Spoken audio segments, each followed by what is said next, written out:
კაცმა, რომელიც ლეგენდარული მოსადის შემდეგ ხელმძღვანელად დაინიშნა, ამ კვირაში სასამართლოში იმყოფებოდა, ხოლო ქნესეთმა მიიღო მნიშვნელოვანი კანონი, რომელიც ქმნის ტრიბუნალს, რათა საბოლოოდ გასამართლდნენ 7 ოქტომბრის ტერორისტები.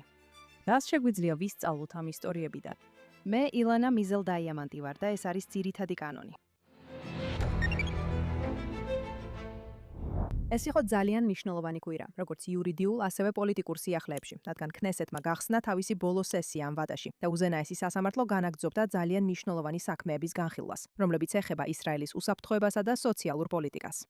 ქნესეთის სესია ხმაურიანად გაიხსნა. ორშაბათს ღამით ქნესეთმა მიიღო მნიშვნელოვანი კანონი, რომელიც სპეციალურ სამხედრო ტრიბუნალს აძლევს უფლებას გაასამართლოს 7 ოქტომბრის დაახლოებით 300 ტერორისტი, რომლებიც ისრაელის ძალებმა ისრაელის ტერიტორიაზე დააკავეს და თავდასხმის შემდეგ პატიმრობაში ჰყავთ.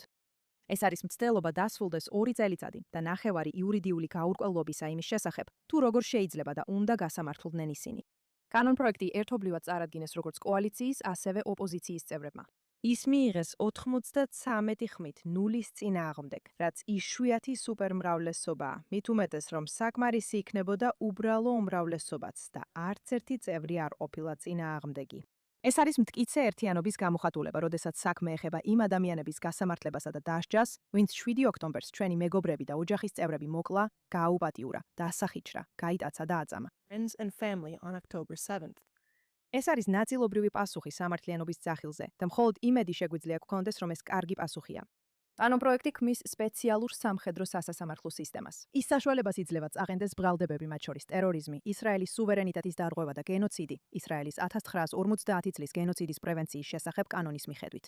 ეს გენოციდის კანონი იყო ისრაელის პასუხი ჰოლოკოსტზე და მისი გამოყენება 7 ოქტომბრის მოვლენებზე არის განზრახვის. ებრაელი ხალხის განადგურების სამართლებრივი კვალიფიკაცია. კანონი ყველაზე მძიმე შემთხვევებისთვის სიკვდილით დასჯას ითვალისწინებს და გრძალავს, რომ ამ კანონის მიხედვით გასამართლებული პირები მომავალში ტყვეთა გაცვლისას გათავისუფლდნენ. ასევე კანონი ავალდებულებს, რომ ყველაზე მნიშვნელოვანი სხდომები, გახსნა, განაჩენი და სასჯელის დანიშნა გადაიღონ და სპეციალურ საჯარო ვებგვერდზე გაავრცელონ. გაითვალისწინეთ ეს ცოტა მოგვიანებით გადაცემაში. უდავოდ იქნება სირთულეები ამ ტრიბუნალის ამოქმედებაში და ბევრი გზა, რომლითაც მისი პრაქტიკული განხორციელება შეიძლება შეფეხდეს. მაგრამ სულ ცოტა ხნით ამ კვირაში ებრაული სახელმწიფო გაერთიანდა, როგორც თითქმის ყოველთვის ხდება გარე საფრთხეების საპასუხოდ და ერთხმად ისაუბრა. რა თქმა უნდა, ეს ერთიანი ხმა მალე დაირღვა, როცა კოალიციაში პოლიტიკური კრიზისი დაიწყო ჰარედების გაწვევის საკითხზე, რამაც ქნესეთის დაშლასა და ვადამდელ არჩევნებზე კენჭისყრა უფრო დააახლოვა. ამასობაში მათთვის, ვინც ცდილობს სასამართლო სიახლეებს ადევნოს თვალი, შეიძლება თვალები უკვე დაღლილი გქონდეთ სათაურების დევნით. ბოლო რამდენიმე კვირის განმავლობაში სასამართლომ მოისმინა ან განაგრძო მოსმენა სარჩელებისა, რომლებიც ეხებოდა 7 ოქტომბრის სახელმწიფო საგამოძიებო კომისიას, მინისტრ იაირ ბენ-გვირის შესაძლო გათავისუფლებას და ჰარედების თემში სუბსიდიების შემცირებასა და გაწვევისგან თავის არიდების გამო დაპატიმრებებს. და ახლა უკვე არსებობს სარჩელი მოსადის ახალი ხელმძღვანელის, გენერალ-მაიორ რომან გოფმანის დანიშვნის წინააღმდეგ, რომელიც 2 ივნისს უნდა დაიკავოს თანამდებობა. მინდა ყურადღება გავამახვილო გოფმანის ამბავზე, რადგან ეს მნიშვნელოვანია და ვფიქრობ, ის ასახავს რამდენიმე მნიშვნელოვან ასპექტს ისრაელის საზოგადოების შესახებ. მოსადს აქვს მითიური რეპუტაცია, როგორც მისი მხარდამჭერების, ისე მოწინააღმდეგეების თვალსთვალში. ისრაელისა და ებრაელი ხალხის მეგობრებისთვის მოსადი არის მთავარი გმირი 10 წლეულების განმავლობაში ისრაელის გმირობის, ინტრიგებისა და ჯაშუშობის ისტორიებში. აიხმანი, რომელიც 1960 წელს ბუენოს-აირესის ქუჩიდან გაიტაცეს, ისრაელში გადაიყვანეს, გაასამართლეს და ჩამოახრჩვეს. ალბი დაივინგის კურორტი სუდანის წითელი ზღვის სანაპიროზე, სადაც ათასობით ეთიოპიელი ებრაელი ისრაელში გადაჰყავდათ. მიუნხენის ოლიმპიადაზე ხოცვა ჟლეტის ორგანიზატორების მრავალწლიანი ძებნა. და შემდეგ სულ ბოლო 2 წელიწადში პეიჯერები აფეთქდა ჰეზბოლას ოპერატორების ჯიბეებში ლიბანის მასშტაბით. 12 დღიანი ომი ირანთან და ერთობლივი აშშ-ისა და ისრაელის იერიში, რომელმაც თეირანში, საკუთარ რეზიდენციაში, უზენაესი ლიდერი გაანადგურა. და ახლა ეს არის ორგანიზაცია, რომლის სავარაუდო ხელმძღვანელიც სამართლებრივი დავის საგანია, რომლის განხილვასაც სასამართლო რა თქმა უნდა დათანხმდა და უკვე მოისმინა კიდეც. ვინც დეჟავუს გრძნობს, ეს არ არის პირველი შემთხვევა, როცა ამ ადმინისტრაციის პირობებში მთავარი უსაფრთხოების ორგანიზაციის ხელმძღვანელი სასამართლოშია. გახსოვთ, შარშან შინბეთის ხელმძღვანელის რონენ ბარის გათავისუფლება სადავო გახდა და მთავრობას მოუწია ემუშავა და ძირითადად არ ემუშავა, თავისი შიდა დაზვერვის სამსახურის ხელმძღვანელთან, რომლის გათავისუფლებაც ძალიან საჯაროდ სცადა. მისი საბოლოო შემცვლელი, შინბეთის ამჟამინდელი ხელმძღვანელი დავით ზინი თანამდებობაზე დანიშნა სამართლებრივი დავების გამო დაგვიანდა და შემდეგაც უკვე თანამდებობაზე ყოფნისას კვლავ სამართლებრივი დავების საგანი გახდა. ეხლა სწორედ ასეთ ისტორიებს გულისხმობ, როცა ზოგადად ვესაუბრები ხალხს იმაზე, თუ როგორაა სამართალი ისრაელში, განუყოფელი ქვეყნის მთავარი პოლიტიკის გადაწყვეტილებებისგან, რომლებიც გავლენას ახდენს ისრაელის ცხოვრების ყველა ასპექტზე, ეროვნულ უსაფრთხოებაზე, ეკონომიკაზე, განათლებაზე, რელიგიასა და სახელმწიფოზე. ვინც ამ თემებიდან რომელიმეს მნიშვნელობას ანიჭებს, უნდა ესმოდეს, რომ ხშირად მათი ბედი სწორედ სამართლებრივ სისტემაზეა დამოკიდებული. ეს განსაკუთრებით ასეა ისეთ ქვეყანაში, სადაც კარგი იქნება თუ ცუდი, ნებისმიერ შეუძლია ნებისმიერი გადაწყვეტილება გაასაჩივროს პირდაპირ უზენაეს სასამართლოში. სადაც კარგი იქნება თუ ცუდი, გენერალური პროკურორი ფაქტობრივად დამოუკიდებელ ვეტოს აწესებს პოლიტიკაზე, უშუალოდ აღმასრულებელი ხელისუფლების შიგნიდან. და სადაც კარგი იქნება თუ ცუდი, სტატისტურმა იდეოლოგიამ შექმნა გამყარებული ბიუროკრატია, რომელიც თავის როლად მიიჩნევს პოლიტიკური ხელმძღვანელობის მიმართ გადაჭარბებული სიფხიზლის გამოჩენას. ეხლა მივდივართ პრემიერ-მინისტრის სამხედრო მდივნის, გენერალ-მაიორ გოფმანისა და მოსადის საქმეზე. ამ ჩანაწერის მომენტისთვის სასამართლოს ჯერ არ მიუღია გადაწყვეტილება ამ საქმეზე, მაგრამ შედეგის მიუხედავად ეს კონტექსტი მნიშვნელოვანი იქნება. აბა, რა ხდება გოფმანთან დაკავშირებით, როგორც ყოველთვის? ეს იმაზეა დამოკიდებული, ვისაც გკითხავთ და მე მოგიყვებით როგორც იმ ამბავს, რომელიც შეიძლება უკვე გსმენიათ, ასევე იმასაც, რომელიც ალბათ ჯერ არ გსმენიათ. აი ეს არის მონთიუნების პოზიცია, რომელიც ფართოდ გავრცელდა. ორმა არასამთავრობო ორგანიზაციამ მიმართა უზენაეს სასამართლოს, მათ შეუერთდა ორი. Macias, a man who ელ მაკაიასი, ადამიანი, რომელიც მაშინ 17 წლის იყო, როდესაც გოფმანმა, რომელიც მაშინ დივიზიის მეთაური იყო, დაამტკიცა მისი აყვანა არაბულენოვან გავლენის კამპანიაში, რომლის ჩატარების უფლებაც ისრაელის თავდაცვის ძალებს არ ჰქონდათ. მაშინ არასრულწლოვანი ელ მაკაიასი შინბეთმა დააკავა, ჯაშუშობაში დაადანაშაულა და დაახლოებით 18 თვის განმავლობაში დააკავეს, სანამ ბრალდება არ მოხსნეს. Asher Grunisi, დანიშნების კომიტეტის თავმჯდომარე და უზენაესი სასამართლოს ყოფილი პრეზიდენტი არ დაეთანხმა საკუთარი კომიტეტის გადაწყვეტილებას გოფმანის დამტკიცების შესახებ და მისი როლი ძალიან სერიოზულ ეთიკურ ნაკლად შეაფასა. გენერალურმა პროკურორმა გალი ბარავმეარამ კვირას თავისი მოსაზრება წარადგინა და განაცხადა, რომ დანიშნა ციტატა გამოირჩევა უკიდურესი და თვალსაჩინო არაგონივრულობით და უნდა გაუქმდეს. და მოსადის გამავალმა ხელმძღვანელმა დავით ბარნეამ უზენაეს სასამართლოს დაუკითხავა წერილი გაუგზავნა, სადაც გააფრთხილა, რომ გოფმანი, ციტატა, შეიძლება უზარმაზარი ზიანი მიაყენოს ისრაელის სახელმწიფოს. ამ ინტერპრეტაციით დანიშნა ხარვე ზიანია. შესაბამისმა ორგანოებმა ეს აღნიშნეს და სასამართლო ზუსტად იმას აკეთებს, რაც უნდა აკეთებდეს. მაგრამ არსებობს მხარე, რომელსაც შეიძლება არ შეხვედროდით. და ეს არის ის მხარე, რომელიც ამბობს, რომ ელ მაკაიასის საქმე თავიდანვე არეულობა იყო, რადგან ორი დამოუკიდებელი ოპერაცია მიმდინარეობდა და არა ერთი.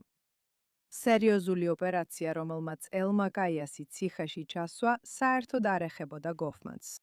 რამდენიმე თვით ადრე, სანამ გოფმანის განყოფილება ელ მაკაიას შეეხებოდა, სამხედრო დაზვერვის დამოუკიდებელი განყოფილება უკვე იყენებდა მას საიდუმლო მასალების წყაროდ. გოფმანის განყოფილებამ ბევრად უფრო ვიწრო რამ გააკეთა. ქვემდებარე თანამშრომლის რჩევით გოფმანის განყოფილებამ ელ მაკაიასის პოპულარულ ტელეგრამ არხს საჯაროდ ხელმისაწვდომი ინფორმაცია მიაწოდა, რომელიც უკვე იყო ისრაელის საინფორმაციო საიტებზე, როგორც სირიის საზღვრის შეკავების კამპანიის ნაწილი. გოფმანი არ იცოდა, რომ არხს არასრულწლოვანი მართავდა და როდესაც ფაქტები გამოაშკარავდა, ისრაელის თავდაცვის ძალების სამხედრო გენერალურმა პროკურორმა უარი თქვა სისხლის სამართლის გამოძიების დაწყებაზე, ხოლო ჩრდილოეთის სადლობის მეთაურმა დაასკვნა, რომ ეს იყო ოპერაციული შეცდომა და არა ეთიკური. მან მხოლოდ სამეთაურო შენიშვნა გასცა, რაც ისრაელის თავდაცვის ძალების რეაგირების ყველაზე დაბალი დონეა და გოფმანის პირად საქმეშიც კი არ ფიქსირდება. ასე რომ, თუ ამ ინტერპრეტაციას მივიღებთ, რასაც ახლა ვუყურებთ, ცოტა უფრო შემაშფოთებელია. ვეტინგის კომიტეტის 3 წევრმა უმრავლესობით დაამტკიცა დანიშნა, მაშინ როცა მოსამართლე გრუნისმა განსხვავებული აზრი დააფიქსირა, თუმცა თავისი მოსაზრება საიდუმლოდ მონიშნა და მისი სრული არგუმენტაცია არც კომიტეტის წევრებს გაუზიარა და არც საზოგადოებას. შემდეგ გენერალურმა პროკურორმა უარი თქვა პრემიერ-მინისტრის სასამართლოში წარმომადგენლობაზე, 2 დღით დააგვიანა საკუთარი ვადა და უმრავლესობის წინააღმდეგ განსხვავებული აზრის მქონე თავმჯდომარის პოზიცია გაიზიარა. ამასობაში ცნობების მიხედვით გამავალმა მოსადის ხელმძღვანელმა, რომელიც არჩეული პირი არ არის, კამპანია აწარმოა თავისი დანიშნული მემკვიდრის წინააღმდეგ, პრემიერ-მინისტრთან, კომიტეტთან, გენერალურ პროკურორთან და შემდეგ საიდუმლო წერილით სასამართლოსთან.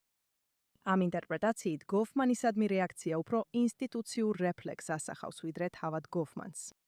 სისტემა, რომლის მაღალი თანამდებობის პირებიც თავს კომფორტულად გრძნობენ არჩეული მთავრობის კანდიდატის წინააღმდეგ ერთობლივად გამოსვლაში, როდესაც კანდიდატი მათი სამყაროდან არ არის. ეხლა როგორც არ უნდა შეაფასოთ ეს ინტერპრეტაციები, თავად პრემიერ-მინისტრმა გადაწყვიტა პირდაპირ ამ ინტერპრეტაციას გამოეხმაურა. პარასკევს 8 მაისს ნეთანიაჰუმ სასამართლოს წარუდგინა თავისი პასუხი, რომელშიც მოითხოვა სარჩელების სრულად უარყოფა. მან დაწერა, რომ სახელმწიფოს უსაფრთხოებაზე პასუხისგებლობა ეკისრება პრემიერ-მინისტრს და მხოლოდ მას, ხოლო სასამართლოს არ აქვს შესაბამისი ბერგეტები, რომ გადახედოს ამგვარ უსაფრთხოების გადაწყვეტილებას. ახლა კონტრასტი ებრაული სახელმწიფოს მტრებისთვის სამართლიანობის აღსრულების გარშემო არსებულ ერთიანობასა და იმ დაპირისპირებას შორის, რასაც დანიშნების გარშემო ვხედავთ, ვერ იქნებოდა უფრო მკვეთრი. ერთი მხრივ ძალისა და სიმტკიცის გამოვლენა, თუმცა არა კრიტიკის, ეჭვისა და მწუხარების გარეშე, როგორც მოსალოდნელია.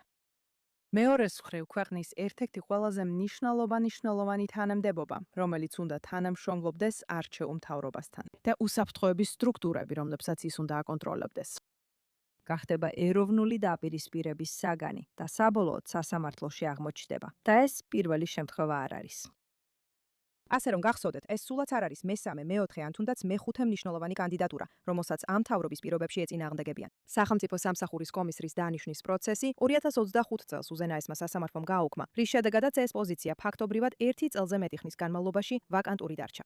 მეორე ტელევიზიისა და რადიოს მარეგულირებელი ორგანო მთლიანად გაიყინა ამ თვის დასაწყისში საგანგებობისში საგანგებო სასამართლო გადაწყვეტილებით თავმჯდომარის დანიშვნის გამო. 2024 წელს იმავე ორგანოს დროებითი ხელმძღვანელი ოდალია მინნისი გახდა პეტიციის საგანი, რომლის დაცვაზეც გენერალურმა პროკურორმა უარი თქვა. მაშინ სასამართლომ გენერალური პროკურორიც კი გააკრიტიკა და დანიშნოს მხარი დაუჭირა. მოდით ერთი წუთით ვისაუბროთ, რას ნიშნავს გასაჩივრებების ეს ტალღა სინამდვილეში. დანიშნების წესი და სასამართლოს მიდგომა ადრე ასეთი იყო. სასამართლო უკიდურესი არაგონივრულობის დოქტრინას მხოლოდ ძალიან იშვიათად იყენებდა. აბა რა ხდება? ნუ თუ ამ მთავრობის მიერ გაკეთებული ყველა დანიშნა იმდენად სერიოზულად პრობლემურია, რომ იურიდიული საფუძვლით მათი გაუქმება აუცილებელია. შეიძლება ზოგიერთს ასე ჰგონია, მაგრამ ეს ნაკლებად სავარაუდო პასუხია, რადგან თავად სასამართლომ საბოლოოდ დაამტკიცა ზინის დანიშნა შინბეთში და მინნისის დანიშნა დროებით ხელმძღვანელად. ამიტომ თუ ოპონენტების მიმართ გულუხვები ვივიქნებით, პასუხი იქნება ის, რომ ზოგიერთი დანიშნა მართლაც შეიძლება პრობლემური იყოს. მაგრამ თუ ძალიან სკეპტიკურად მიუდგებით, პასუხი არც ერთი იქნება. ორივე ვარიანტი სამწუხარო დიქოტომიამდე მიგვიყვანს. გასაჩივრებები ან პოლიტიკური ეშელონის მიმართ უნდობლობის გამოხატულებად იქცევა, ან აშკარა ავგანწყობად. ეს კი თავის მხრივ იმ ადამიანების მიერ, ვინც პოლიტიკურ ეშელონს ენდობა, აღიქმება როგორც მათი არჩევანის სრულმასშტაბიანი შეტევა. და საბოლოოდ რაც გვრჩება, არის ნდობის შემცირება ყველგან. ეხლა ეს თეორია რიცხობითაც დასტურდება. რაიხმანის უნივერსიტეტის თავისუფლებისა და პასუხისგებლობის ინსტიტუტის მიხედვით, მთავრობისადმი საზოგადოებრივი ნდობა 17%-ში ადგენს, ხოლო ქნესეთში ნდობა 11%-ს. უზენაესი სასამართლოსადმი ნდობა 44%-ია, რაც მისთვის თითქმის გრძელვადიან მინიმუმს უახლოვდება. გენერალური პროკურორისადმი ნდობა 43%-ია, პოლიციისადმი კი 27%. შედარებისთვის ისრაელის თავდაცვის ძალებს IDF ამ კვლევაში საზოგადოების 65-დან 77%-მდე ენდობა, რაც ყველაზე მაღალი მაჩვენებელია ყველა გამოკვლეულ ინსტიტუტს შორის. და მე მინახავს სხვა კვლევებით, სადაც ეს მაჩვენებელი კიდევ უფრო მაღალია. ცხადია, როგორც ისრაელი ერთიანდება ბრძოლისთვის და როგორც ქნესეთმა საბოლოოდ მიაღწია კონსენსუს ტრიბუნალთან დაკავშირებით, რომ ისრაელში ერთიანობის მთავარი მამოძრავებელი ძალა ეგზისტენციური საფრთხის აღმოჩენაა, სამწუხაროდ ამისთვის, რა თქმა უნდა, არსებობს კარგი ისტორიული და თუნდაც უახლესი მიზეზები. მაგრამ ირონიულად შესაძლებელია, რომ სამხედრო საფრთხეების მართვამ მე-7 ოქტომბრის შემდეგ იმოქმედა ისე, რომ ჩვენ შიგნით უსაფრთხოების საკმარისი განცდა შეგვიქმნა და დაგვაძინა. ძველი ბზარები და უფსკრულები კვლავ იჩენს თათავს ყველა იმ საკითხში, რომელსაც ჩვეულებრივ ეგზისტენციალურად არ მივიჩნევთ. ეს მოიცავს კამათს, გარიგებებს და ძალაუფლებისთვის ბრძოლას კანონმდებლობისა და მმართველობის დონეზე. მაგრამ კითხვა თუ ვინ მართავს მოსადს, არმიას, შინბეთს, რამდენად კარგად თანამშრომლობენ ისინი პოლიტიკურ დონესთან და რა არის მათი სტრატეგიული ხედვა, ეს უკვე ეგზისტენციალური კითხვებია. მათი ხედვები და სისტემაში მუშაობის ან მის გამოწვევის უნარი გადამწყვეტია და ეს ტრაგიკულადაც ვისწავლეთ 7 ოქტომბერს. ზოგიერთი თვალსაზრისით, როგორც ჩანს, ამას ვივიწყებთ, რადგან ერთიანობამ თავისი საქმე გააკეთა და საფრთხეზე საოცარი სამხედრო პასუხი უზრუნველყო. ისრაელი გავს ჭკვიან ჯავშას, რომელიც, როგორც იცით, ისეთი მასალაა, რომელიც დარტყმისას მყარდება სხეულის დასაცავად და შემდეგ ისევ რბილდება, როცა თავდასხმა არ ხდება. ასე რომ ჩვენ ვდუნდებით, ან უკვე მოვდუნდით და ეს აშკარად ჩანს. კარგი, რადგან ეს საკითხები ეგზისტენციალურია. საჭიროა მათ უფრო სერიოზულად მიუდგეთ როგორც პოლიტიკაში, ისე სასამართლოებში. თუ სერიოზული სამართლებრივი საკითხი არ დგას დღის წესრიგში და საქმე არ ეხება მხოლოდ ხასიათის შეფასებას, იმ ადამიანების ბედი, რომელთაც დემოკრატიული მმართველობა და უსაფრთხოება ეყრდნობა, სასამართლოს მსჯელობით არ უნდა წყდებოდეს. ამ საკითხის მოგვარება საჭიროებს გადახედვას წივას იმ განსაკუთრებულ მახასიათებლებს, რომლებიც აქვს სამართლებრივ სისტემას, რომელმაც თავი გადამწყვეტ მოთამაშედ აქცია ამდენ მნიშვნელოვან პოლიტიკურ საკითხში. ჩვენ ამ საკითხებზე უკვე ბევრჯერ გვისაუბრია გადაცემაში, ასევე იმ მექანიზმებზე, რომლებიც ამას შესაძლებელს ხდის. არ არსებობს მოთხოვნა, რომ მოსარჩელეს ამისთვის პირდაპირ სამართლებრივი ინტერესი ჰქონდეს. ამიტომ უხეშად რომ ვთქვათ, ფაქტობრივად ნებისმიერ ადამიანს შეუძლია ნებისმიერი რამ გაასაჩივროს. ფაქტობრივად არ არსებობს შეზღუდვა იმაზე, თუ რა საქმეები შეიძლება სასამართლომ განიხილოს და ძალიან ცოტაა შეზღუდვა იმ სამართლებრივ საშუალებებზე, რომლებიც მას შეუძლია მიანიჭოს. პოლიტიკურ დონეს თავისი შეფასება სჭირდება. არსებობს უზარმაზარი უბსკრული ისრაელებსა და მათ პოლიტიკურ ლიდერობას შორის. ისრაელის დემოკრატიის ინსტიტუტის 2024 წლის ინდექსის მიხედვით, ებრაელი ისრაელების 81% ამბობს, რომ ყოველთვის შეუძლიათ დაეყრდნონ თანამოქალაქეებს გაჯირვების დროს, მაშინ როცა მხოლოდ 25.9% ამბობს იგივეს სახელმწიფოზე. ეს განსხვავება დაახლოებით 2-ჯერ მეტია, ვიდრე მსგავსი დასავლური დემოკრატიების შემთხვევაში და ფაქტობრივად უცვლელია 2025 წლის განახლებაშიც. ებრაული სახელმწიფოს კეთილდღეობისთვის ეს განსხვავება უნდა შემცირდეს. და ვფიქრობ, რომ წინსვლის გზა იწყება მიზანმიმართული მცირე ცვლილებებით და არა დიდი პოლიტიკური რევოლუციებით.